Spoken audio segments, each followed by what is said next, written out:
pumunta ang nanay ni Juan sa school para kausapin siya ng teacher nito. Sinabi ng teacher na si Juan ay palaging bagsak at pinakabobo na estudyante na nahawakan niya mula nung maging teacher siya. Nasaktan ang nanay ni Juan sa sinabi ng teacher kaya agad nito inalis si Juan sa school at hindi na bumalik kailanman.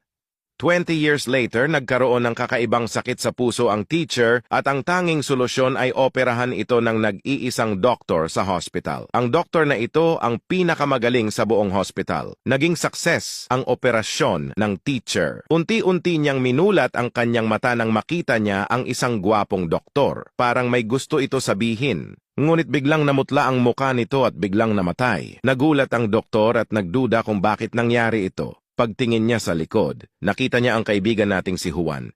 Isang janitor sa hospital at tinanggal ang saksakan ng oxygen para lang i-charge ang cellphone niya. Anong akala mo? Naging doktor si Juan?